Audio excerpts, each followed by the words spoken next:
You are listening to the People Centric Podcast, where we talk through the toughest challenges that people face at work and give practical advice to fixing those challenges. Thanks for joining our movement to create workplaces that are happier, healthier, aligned, and empowered by putting people at the center of all that we do.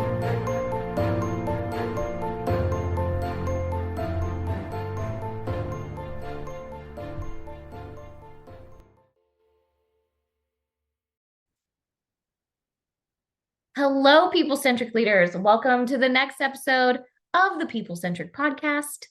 This week, we have a great topic and great team members to join us on it. We have with us right now, Matt Griswold. Hi, Matt. How are you? Hi, I'm doing well. I'm excited about the topic, excited to be here, excited for the podcast, excited to be with you all. So can't wait to get started. General enthusiasm. Yeah. This topic is a good topic. And I will say we did something very risky. I just threw the topic out. We said we liked it and we have discussed zero further. So let me get to that in a second. We also have with us Stephanie Anderson. Hello, Stephanie. How are you doing today? Oh, I'm great. I don't know that I'm as excited as Matt is. That was a lot of amazing excitement. I feel good about it. And I will throw out, it was my idea to do the risky strategy. So if it doesn't pan out, don't blame Diana, and preferably not me either. But we're trying something where we normally discuss these a lot before we do it. And this was one that I just thought like, ooh, let's not talk about it more. And let's just like live reaction in this podcast. Okay, so here's the setup. This morning, I had a client call me and say, here's what happened to me. They did a review last week of an employee. This employee is a good employee. They had a few points of like, here are some places I would like you to improve. So they got like a 3.5 out of 5 is the rating that they got, which I hate that, but that's a different topic. We'll talk about that later. So it was not a great, excellent, wonderful review. It was not a bad review. It was very much like, you're doing all the right things. Here's where I think you could improve. And over the weekend, the employee who got reviewed wrote counterpoints to all of the points that were quote unquote negative. The things that they thought they could improve on, the employee was like, I think you're wrong. I'm actually doing great at this. And said, here are my counterpoints. Please attach this to my review. So my client was like, what do I do with this? What do I do? What happens now? And so we talked through, which I'm not going to say what I said she should do. We talked through it a little bit, but I thought this was a really interesting podcast topic. What happens if you disagree with your review? And granted, there's probably some HR things like there's a formal appeal process and all of that. I'm not talking about that. I'm talking about what if you just generally disagree? How do you handle it? What do you do? That's where we're going to start today. What happens if you disagree with your review? Yeah. And like burn the place down is not a strategy. Please don't do that. It is a strategy. Thinking of like Office Space. I told them I would burn this place down. It is a strategy. It is a strategy. I don't know that it's healthy though. You know, I like it, Diana. I like it that we talk about had a client, or sometimes it's like had a friend. So-and-so approached me and said, hey, this is going on. And then we take that. And I always picture those people who maybe listen to the podcast and maybe they're just ho-humming along and they listen to the podcast all the time. And then they're listening to you lay out the story and they're like, wait a second. This sounds I thought that was confidential. This is why we don't say your name, right? This is why we're not trying to. Confidential. It's fine. No one's going to know. Yeah, nobody's going to know except for you. Just play it cool, dude, right? Like nobody knows we're talking about you, right? And honestly, if it's happening to one person, it has happened to 20, right? Yeah. This is not this has happened. So like. Yeah, you're not that special. You're not that special. Anyway, what we're saying is the reason why we're bringing it up is because, just like Diana said, you're not the only one that's going through it. In fact, whenever this Diana approached the topic, I think Stephanie and I know Diana already had a chance to kind of hear it, but we immediately had thoughts, right? And to Stephanie's point, we're just jumping right in. So I don't know what their thoughts are, but I do have thoughts of my own. And it's an interesting question, right? We do co-sign, and can I back up just one step? Just one step. We do co-sign the idea of being able to give performance appraisals, quote unquote, to employees. So when Diana says, I hate that process, specifically, you're talking about the rating 1 to 5. Do you want to Yeah. expound on that a little bit more? Because we're Yeah. not anti giving feedback and appraisals. We're pro that. It's just that process. Yeah, I'm very pro feedback. I'm very pro check-ins. I'm pro performance appraisals, all of those things. I think you need those to stay aligned, to stay connected, to know that you're doing a good job, to make sure you're meeting expectation. I love that part. What I don't love is the ranking of humans. I don't love the like, this quarter you were a 3. Like it feels icky. And then there are a lot of companies that are like, oh, we only give a certain percentage of 5s, right? And so it's like, well, what if I had 5 performance and there were just other 5s who also had 5 performance? You're just gonna like not give us the 5? I don't know. I don't love the 3 out of 5 star ranking thing. I think that's gross, but I love the concept of we sat down, we talked about it. Here were the places you can improve. I like that part of it. So yeah, good distinction, Matt. Yeah, I'm gonna agree with Yeah. that too. Yeah, like I think especially when you hear the 1 through 5 ranking, what I really hear is you can either be a 1, a 3, or a 5. Because really, like, what's the difference between a 2 and a 3 or a 3 and a 4, right? Like there's just middle, right? And so I do think it's weird. And then it is like it gives weird excuses for companies to not like give bonuses to some people and then to compensate other people in a way that starts feeling not really fair to a lot of employees. Like, yeah, I mean, I know a friend who like, yeah, like only 2 people can get this score. Like the manager's only allowed to give 2 people in the department a 5. And those are the 2 people that get like a bonus. You're like, well, but what if you have a whole department of 5s? So you just have to pick 2, and then it's up to the discretion of the manager. And all of a sudden we start knowing like either who's favorited or who's gone and like begged for this bonus or been more vocal about it than other people. Like it's just weird.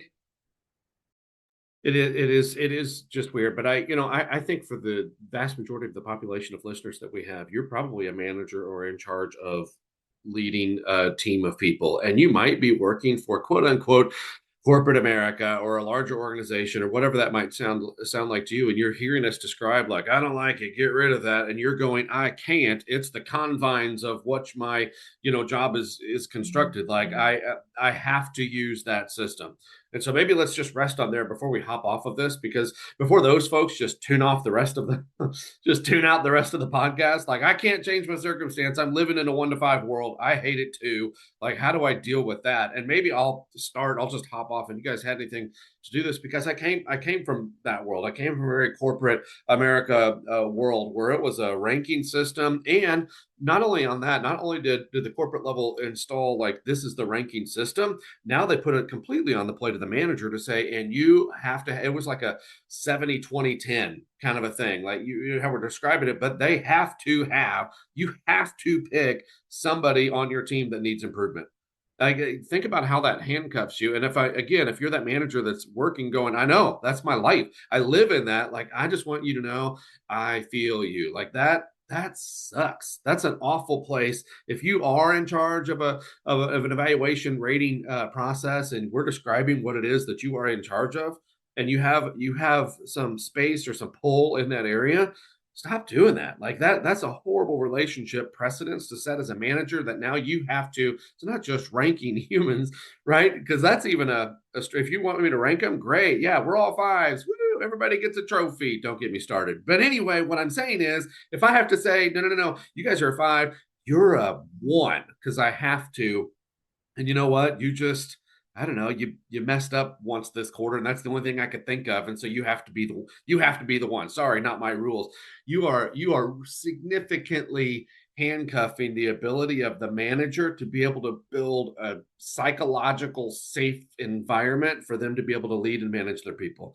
That's what I would say. That if you are the manager going, okay, but I'm here, how do I get out of that? Here's a tip. Like, here's a tip. Just don't wait for the review to actually start the conversation. Maybe if you're having ongoing conversation, and maybe that conversation builds trust, and maybe that conversation builds the relationship. And I think for some employees, it's easier to handle the final answer if the relationship has been built and trust has been built along the way. So by the time it gets to the evaluation point, it's like, I get it. That stinks. But this is simply an evolution of the conversation we've been having the entire time, right? So if I can build the trust in the relationship, then I don't have to wait for that moment to say, sorry, and I just, you're pulling the curtain back to say, this is what you want. And they're going, crap, how did I get that? And, there shouldn't be a moment like that. So maybe starting the dialogue and the relationship and the trust earlier. What tips do you all have? I was exactly going to echo what you were saying. Like, there should be no surprise. So if those employees are a one, they should know that they're gonna get the one, right? You should have those conversations early and often. And also, like, make sure the conversations mean more than the number. I think that, like, is really what Matt was saying, is like, the number, if you have to do it and it has to be there, make sure those conversations are way more important than that number. Yeah, and you better come up with something other than, I had to pick one, and it was you. Like, there was some sort of a drawing and you won it. Like, you better be more specific than that. Like, just be prepared to have some specifics or details on why the score is what the score is, to the best of your ability. That you can. Side note, I shared this a while back, but it's stuck with me forever and ever. In corporate America, I've been a facilitator for a long time. I've been in front of people a long time, and I got a score. Long story short, I did a session, and frankly, I killed it. Like, it was great. Like, it was great. And my manager was in the back with a clipboard, scoring, checking the boxes, writing the specifics of, did he do this, did he do that, and all that stuff. And then after it was over, I went to his office for feedback, and I said, how'd I do? Because I love to hear it. How'd I do? And I felt pretty good about it. He goes, you got a 4 out of 5. And I was like, that's awesome. My next obvious question was, how could I have gotten a 5? And his response ruined the entire experience for me. His response said, I knew you were going to ask me that, and I've been trying to think of what you could have done differently to get a 5, and I can't think of one thing. That's dumb, right? Now, then you should have gotten a 5. Like, it just blows my mind. Yeah. Right? I'm okay with a 4. Just explain the 4, right? Just give me something tangible, and I'll go do that, right? But if your answer is, I can't think of one thing you could have done differently to get you to a 5, now you're telling me there is no reason for me to even try that then, right? There is no reason. This whole thing is a sham, so to speak. And so just be specific as you can with the score if you're tied to one of those rating systems. I know not technically the topic we're talking about today, but I think for some managers, they're hearing it and they're living in it, and they're going, how do I make the best of that world? And hopefully those are some things that help you with that. Stephanie, did you want to tie a bow on that before we go forward? Yeah, well, I was going to actually tie it to our client submitted question, whether they knew they were submitting it to the podcast or not, to say that I think, like, I'm trying to, like, put myself in this employee's shoes of, like, if you're going to disagree with the feedback given of, like, if you feel like your manager just had to say something critical, right? Like, let's say this employee hypothetically was doing a really good job on all fronts, but the manager had to give something for improvement, then yeah, I might feel like I want to disagree with that if I know that there's a ranking system, or if I've asked, like, a question like you asked before, Matt, like, how could I get a 5? And they're like, I don't know. You know what I mean? So I also wonder, and you may or may not know this, Diana, for this story of, like, is that an element of it? And I think you maybe mentioned it is, and that might be why an employee would respond the way that they did. Not saying that that is a great response, to be honest, but if you feel like the manager just had to come up with something, and then you're like, dang it, this is going now in, like, my HR file that other people could look at, or as I look for promotions in the company, or even if it's a large company, maybe I apply for a job somewhere else in the corporation and this person doesn't know me and this is what they see, like, that would be hard. I don't think in this case it was that they were tied to this ranking system. It just is part of their process. And in this particular case, this manager felt like she was even kinder than maybe she should have been, and she should have given a little bit less of a feedback. But she said, to her credit, she said, I haven't been as on top of it as I should have been, so I didn't want it to be as big of a surprise. So I couched it. I took the examples I could give, the ones we had already talked about, I put in the review. So she did the right things, right? This manager was doing the right things and having the right conversations leading up to this, and then said, here are still the areas that I think you need to work on and improve on. So yeah. Let me kind of take us from here and say this. A lot of you are responsible, or maybe know what it's like to go through some sort of an evaluation like this. And there's a lot of emotion, maybe even leading into a conversation like this. Like whenever I speak, I say, hey, let's play word association. I say performance appraisal. You say what? And it's never a word. It's always a like people just make noises like, I hate performance appraisals. And what's funny is the manager hates them as much as the employees as much as the employees hate them. But there is a purpose for how we do this. And so maybe there's a right way and a wrong way to potentially approach doing this in the first place. And with the scenario that we have before us today, managers in charge of giving some sort of a performance appraisal, some sort of appraisal, some sort of feedback, right? Now managers have to have the space to be able to give critical feedback. In fact, I would encourage you, that's something that you want to add if you're not already doing it.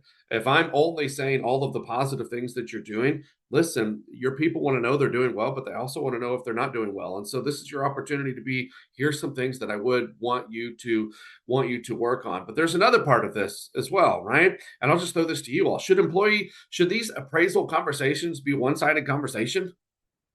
You know what I mean? Like, should this just be a here? And it's funny, should this be a sit down? I've completed the form. This is what I think of you, right? And I think, what do you think? Like, is that, or maybe there a better approach? Well, I think that's what a lot of people do, right? I think that's what a lot of managers do. But no, I hate that. That's not a conversation. That's you talking at somebody. And I feel like these types of things are much better when it is a back and forth conversation, when the employee has space to say, great, I hear you. Thank you for acknowledging that. Thank you for honoring that. I did work really hard there. And also, oh, I see what you're saying here and here, but I dissent. I don't agree with that assessment. Here's why. And additionally, I think it's good when an employee can say, like, well, here, manager, these are the places where I think you can improve. I think it needs to go all the ways back and forth the entire time. You just stepped on some toes there. I guarantee I did. You stepped on some toes with what you just said there. Sorry, Stephanie, go ahead. We can talk about it. Oh, no, you're good. I agree with Diana completely. And to me, that was one of my first thoughts hearing that the employee sent an email to the manager. It was like, this obviously wasn't a conversation, or you did inadvertently blindside this employee in some way that they felt like shocked and didn't think through what they wanted to respond to in the moment. Because yeah, my first thought was, okay, if I get feedback that I disagree with, like, or I didn't know, I have questions, right? And like, I can actually think of at least once in my life where I got feedback in a formal review that I did not agree with, right? And I would say it wasn't this extreme, it sounds like, but I didn't agree with some of the feedback. And what I did is, like, I was surprised by it. So I went home and thought about it. And then I asked my manager, like, hey, can we meet again to talk about that? And I like took my questions to her and then was like, I want to talk about this part because I want to understand like what you see that I could be doing better, because I'm just going to lay my whole process on the table for you. I don't know that I see a lot of different options, but if I'm missing something, tell me, right? And then we could have a conversation where, I mean, I did kind of end up being right. They were able to be like, oh yeah, like, I guess we just thought you weren't thinking about it, which this was not a great manager. If you can tell from this story that they're like, oh, we just thought you were just decided blob just to do this. And we figured if you thought about it, you could do it better. That is not literally what they said, but that was kind of the gist of their feedback to me. And they're like, oh, I guess we do see where you vetted this out and this is the right way to do it. So, okay, that's fine. But yeah, I think to me, my initial reaction to just sending an email and not having a conversation was, okay, that means that this probably was a one-way conversation between you and the manager. And then it makes it feel like passive aggressive to like send this email. And as the employee doesn't put you in a great position as your manager, even though it feels like power for you to send this email, it's not, because now like you and your manager are still not on the same page. You've not opened it up for a conversation about like what they do see that you could do differently. That's interesting. That was sort of my first thought too, was my first thought is you clearly don't have the relationship built with this person yet for them to feel comfortable either in the moment or later coming to you and being like, can we talk about this more? And so I was like, you need to work on your relationship with this employee because it feels like they don't feel safe, or they don't feel comfortable, or they don't feel engaged enough, friendly enough, humble enough. I don't know. They don't feel like there's something there. You're missing the relationship connection there. There's a disconnect still. Yeah, that was sort of my like first initial reaction. And I will say, maybe to the defense of this manager, because I don't know who it is. But you know, there might be a part of this where like it may be that this employee really is lacking some self-awareness and does not see it, and that this response is showing that like lack of awareness moment. And like, I so don't see it to the point that I'm going to ask you to attach this to my file to show that I disagree, which just kind of nails in that lack of awareness a little bit more. But I agree with you. It just shows a lack of the relationship between those two people, that no matter which it was, no matter, hey, I was aware of this, or I just disagreed, or I was completely unaware, that they don't have a relationship in a place where they could just have a conversation about this and ask questions back and forth and sit down and work through stuff with each other. That it's got to be this formal place where I give you this feedback. It's written down, so you feel like you've got to formally respond to me, and it's got to be written down, and everything's going into a CMA file, right? Like that just shows to me that really there's not a relationship, and there's not a culture of feedback, probably on that team, where we're giving the feedback as it happens. We're kind of squirreling away feedback to give in these meetings, which then is obviously surprising employees. Yeah, and I agree with everything that you guys are saying there. And maybe this is so there's developmental opportunities here, maybe on both sides. You're talking about maybe lacks self-awareness from an emotional intelligence side, maybe. But if they haven't been given the opportunity to also provide the feedback, that's not self-awareness. That's protecting yourself at the same time. Like, and I'm not even saying we have to fight about it. I'm just saying I think this side maybe should also be heard here. And so just because they're bringing that up, and I know you're not saying that, but just because they're bringing that up doesn't mean it's a lack of self-awareness. And I think I would also say this: what's the downfall of if they do bring something up, or if they do want to add something to their file? I don't care, right? Like, yeah, totally, I'll take that. Let's file that right along with my review. Hopefully, if I'm the manager, I'm able to stand on what it was that I wrote in the first place. Hopefully, if I'm the manager and they do bring something to my attention that I was not aware of that's leading towards this, then hopefully I have grace enough and humility enough to be able to say, listen, I didn't know that was a thing, or I didn't know that you were struggling with that, or I didn't know that that was that obstacle. Hopefully you have a humility or a grace enough to be able to say, well, let's get together and hash this out then. Like, let's talk about it. I think I could see from a manager's perspective, and again, not just in this case, but just in general, like if an employee says, okay, fine, but I want these things said, you could take that a couple of different ways, right? You could take that as, okay, that's great. Let's file that here. In fact, you mind, can we go through these things together before I file it? Like, I don't want to just blindly take the piece of paper and stuff it in there. Fine. Now you've been heard, right? Go back to work. No, I don't, that's the wrong approach, right? But that is my other option. If they say, I want to file these things here, and maybe it's the approach or the attitude under which they are filing their grievances there. But if you're the manager and you're hearing that, don't just get defensive immediately. Maybe take that next step, or ask the question of like, why do you feel that you need to do that? Or, yes, I will take that. Can we talk about them first? Like, I want to make sure that I'm not just filing it, but I want to hear you, right? And if you're talking about trying to build trust and the relationship, maybe that's a great first step. Something I ask managers all the time in leadership development training is, are you, as a manager, doing a good job of creating an environment where people feel safe to bring you stuff?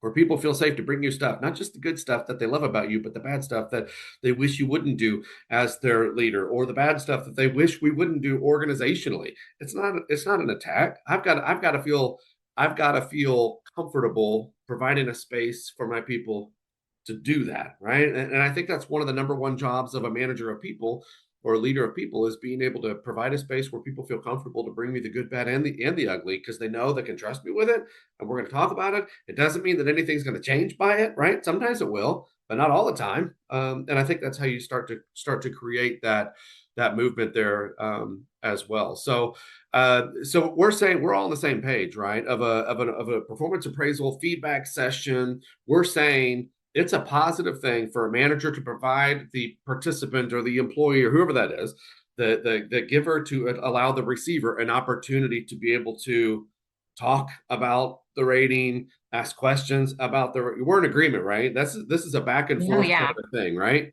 Yeah, Definitely. Okay. for sure. Yeah. So, And I think that conversation, it benefits both sides in this story, right? Because even if it's like, okay, hey, the employee does really want that in their file for whatever reason, right? They've obviously got a reason they think that somebody's going to look at that again someday.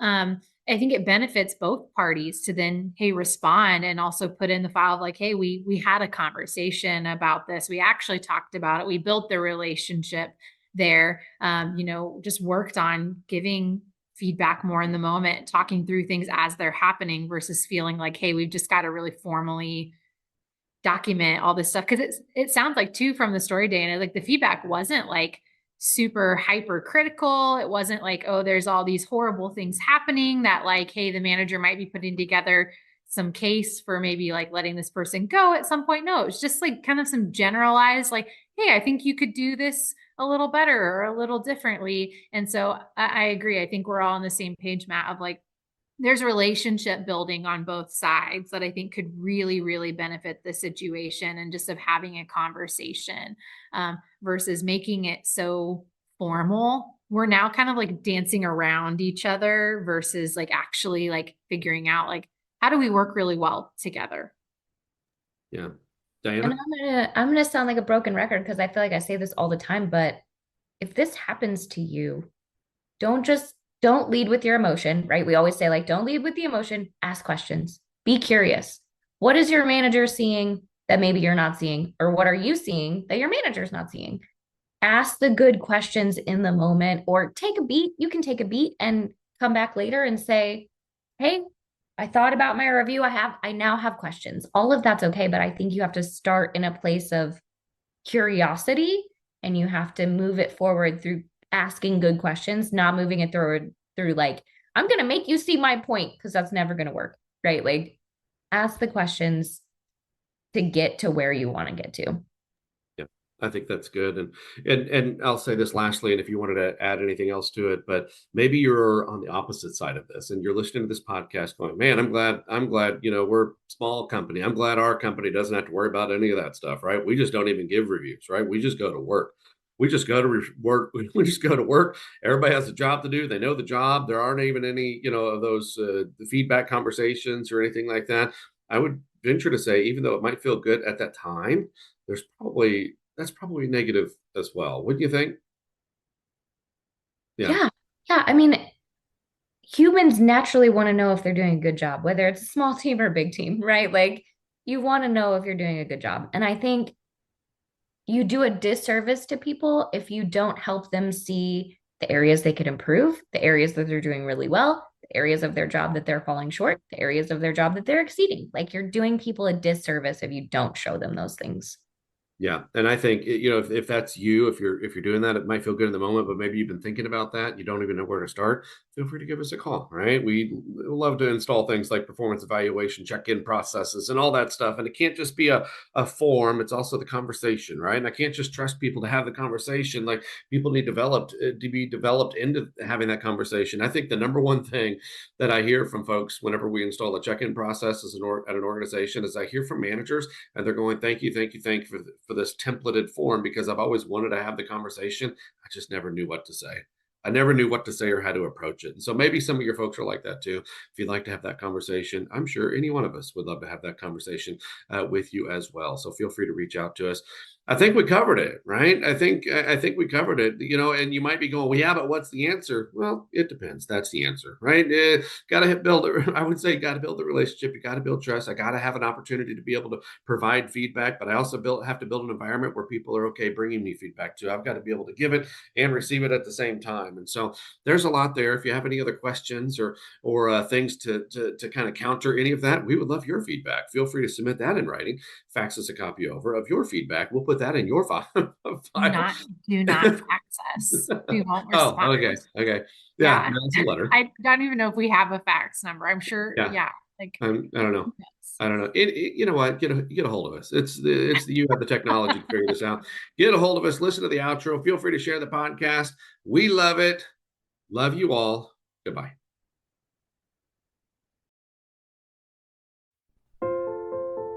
Thank you for listening to the People Centric Podcast. We are so grateful for you joining us every week.